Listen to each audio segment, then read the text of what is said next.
emploi des jeunes moom mën nga wax ne mooy défi bi gën a rëy ci lii xaar Dio Sonko Diomaye parce que nag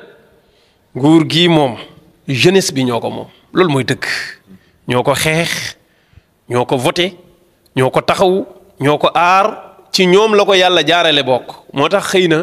bépp projet bu ñu teg baax na waaye seen objectif moom na nekk emploi des jeunes kenn mënul wax réew mi ñëpp ay liggéey mais mën nga fexe ba am taux boo xam ne fii ak 2 ans 3 ans ba 4 ans maanaam avant 5 ans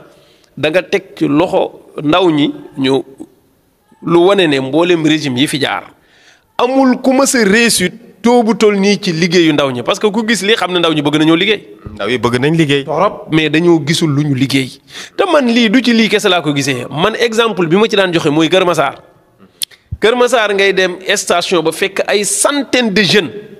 am métier ay plombier ay maçon ay mécanicien ay menuisier taxaw téye seeni bagage bëgg fu ñu liggéeyee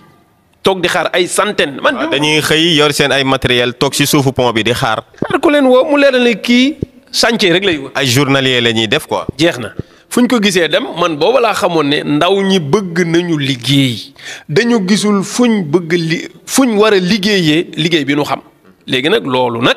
état du joxe liggéey mais mën na créer ay conditions yi nag mooy ñu ubbi chantier yi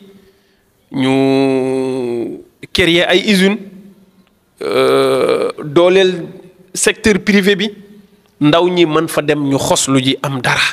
moo tax jàpp naa ni priorité régime bi ndaw ñi la d'abord ak lu mën a xew ndaw ñi nañu fexe ab liggéey yomb ci ñoom ba nga xam ne ku liggéeyul dañ naan la saa waay yaa buggul a liggéey waaye barab sangam ñi ngi jël barab sangam ñi ngi jël barab sangam ñi ngi jël chantier nangam ñi ngi jël ku bëgg a liggéey di nga liggéey su boobaa ñoom seen jaan wàcc na waaye lii ma gis barki dem bu wane ne ndaw ñi taxaw nañ temm pour liggéey te bu ñu ko woote woon ci tool yi ndaw ña dem ca bu ñu ubbi woon ni chantier ndaw ci dem ca kon nañu fexe budget yi gaaw génn ñu ut ay conditions yu tax ndaw ñi mën faa dem liggéeyi. alerte bi nga xam ne gis nañ ko ci image yi daw ni imam ndax du doon loo xamante ne tamit ñi fi jotoon jaar am échec ci côté jeunesse bi ndax ñi fi nekk nii tamit bu ñu moytu loolu du leen dal. waaw nañ ko moytu donte. parce que tamit daanaka boo xoolee nguur taxawal jeunesse bi ak liggéeyal leen jox leen liggéey. mooy problème bu gën a majeur si nguur. ah kay moo tax nañ ko moytu ñu jàngee ci ñi jàll seen échec yëpp mi ngi ci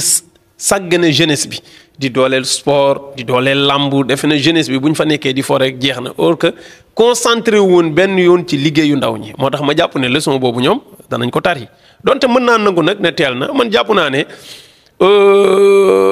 kër sax mënoo ko defar ci 9 mois 10 mois. c'est-à-dire surtout am réew moo xam ne da nga koo fekk ci wax fa dëgg yàlla état bu doy waar.